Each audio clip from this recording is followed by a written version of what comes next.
Ang mga mata ang isa sa pinakamahalagang bahagi ng ating katawan. Ito ang daanan upang makita natin ang mundo at makipag-ugnayan sa kapaligiran.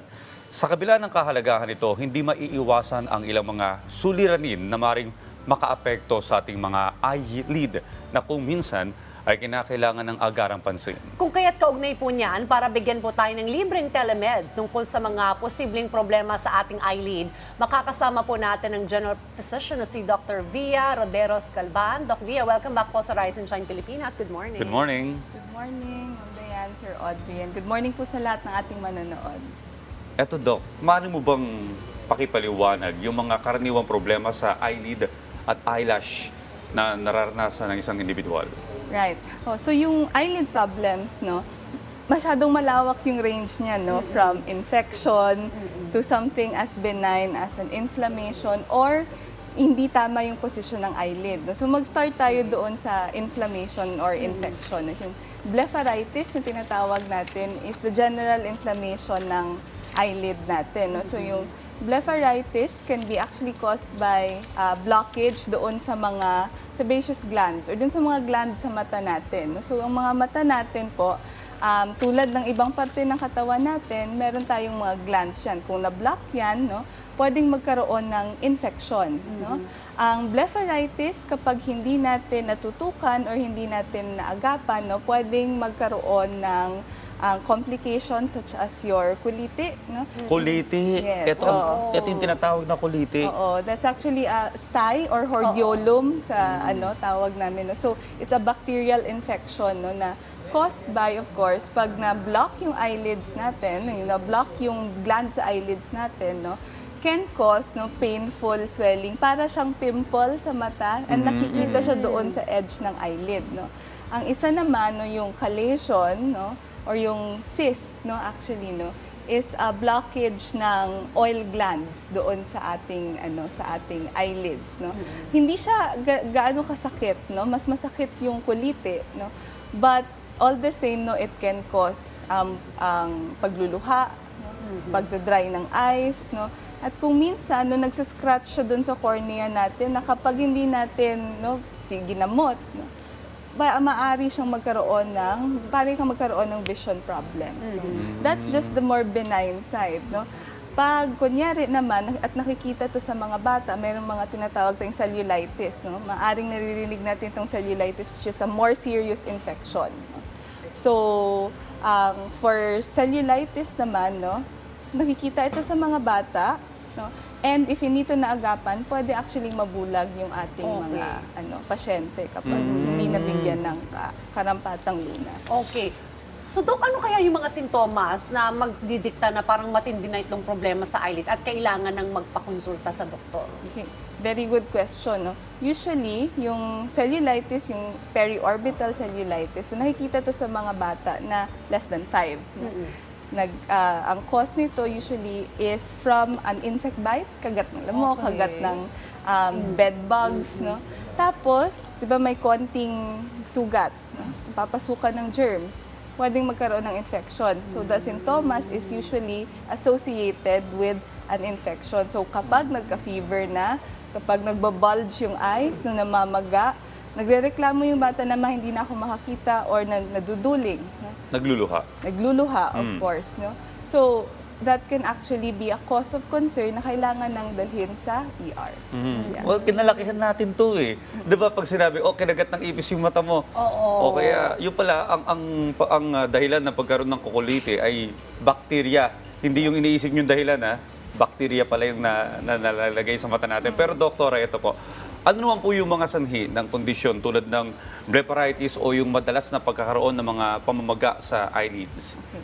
So, one cause can be skin changes. Kunyari, meron kang underlying condition that causes drying of your skin, your seborrheic keratitis, no? Or yung flaking ng eyes mo, no? Hormonal changes is another. No? Kasi pag nabablock yung oil glands natin, usually it can be a result ng hormones or hormone changes, especially sa mga babae. No? Other skin conditions, rosacea, pwedeng actually mag-cause ng blepharitis. No? And yung iba, injury. No? Injury from siguro natamaan or yung sinasabi natin, na sinasabi ng matatanda na nakagat ng ipis, no? Yan, that can actually be a cause. But yung cause ng infection can be from the bacteria na pumasok, no? Dahil may hiwa na konti sa skin na hindi natin nakikita, pero meron pala. No? Okay. Ako naman, Doc, dati may naranasan ako na medyo nag-inflame yung itong eyelid ko. At tingin ko, dahil sa isang parang siguro bagong makeup na ginamit ko, possible din ba yun? Yes, no, that's also possible. No, kapag yun naman yung nangyari, no, ang pwedeng mag-cause nun is something that you're allergic to doon sa makeup. No? So usually, no, kapag nagte-test tayo ng makeup or kapag meron na tayong nararamdaman sa mata natin, we discontinue. Oo. No? Tsaka, pinapacheck natin kung if it's something that's serious, no? Kapag may iba man tayong nararamdaman, kunyari nagka-fever na tayo, tapos mapula pa yung mata natin, no? Although mas hindi yun common sa adults, no? Pero pwede pa rin mangyari, may nakita pa rin akong patients na may infection sa mata na kailangan i-hospital. No? What we have to do, no, is to seek consult all the time. No? Pero dun sa mga ano naman, hindi naman ganun walang kasamang fever or walang kasamang sintomas ng infection, pwede, no, kunyari yung kulite, magwa-warm compress lang tayo for 15 minutes 3 times a day. No? That can actually ease the pain. No? Kapag, kunyari, hindi siya nawawala, nagpe-prescribe kami ng antibiotic ointment. Warm compress pala. Kasi kinalakihan namin yelo. Di ba? Warm compress. Yeah. Mas lalong, dapat warm compress, hindi pwedeng malamig. At mas lalala ba kapag malamig ang nilagay mo. Ayun. Yeah. Okay.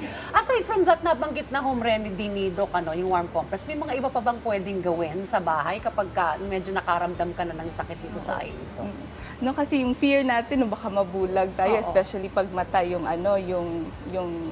condition. No. Usually, nung ginagawa natin, kasi oil siya, no, oil glands yung nababara, what we do is we make a solution, water, tsaka no tears na baby shampoo. Ganun. We mix it and then we wipe it. No, Okay. sa, Lilinisin. nilinisin mo talaga siya. Kapag hindi nawala, usually pinapatingin sa doktor, no, nag-prescribe kami ng antibiotics, or kung hindi talaga siya nawawala, even with antibiotics, mag-inject kami ng steroids. Okay. Dapat talaga hindi mo binabaliwala pag may naramdaman ka ng kakaiba sa eyelid mo o sa mata mo. Minsan kasi sinashrug off lang natin dahil baka minor lang, pero possible pala kapag pinabayaan, may talagang matinding complication. Well, usually sa mga babae, dahil nagme-makeup, di ba? Yes, Yung iba oo. nai-irritate. So, ganun din lang yung procedure doon. Lagyan lang, i-warm compress lang. Usually, no, kapag, para ma-prevent naman, no, pag kunyari nagka-infection na, that's what you do. No? You warm compress, and then you do the baby shampoo. But, of course, that's under supervision pa rin ng medical professional, no? Especially kapag hindi nawala. No? Sa mga babae naman, no, kapag nag-makeup tayo when we go to sleep, before we go to sleep, remove talaga, lilinisin talaga. No? Especially with the Q-tip or yung cotton buds. No? I-wipe talaga yung eyelid kasi pwedeng mabara nga. Alright, maraming salamat po sa pagbibigay sa amin ng impormasyon tungkol sa mga posibleng problema sa eyelid at kung paano ba ito maiiwasan. Nakapalingan po natin, Dr. Via Roderos Galban, isang general physician. Maraming salamat po. Thanks, Doc Via. Thank you. Maraming salamat.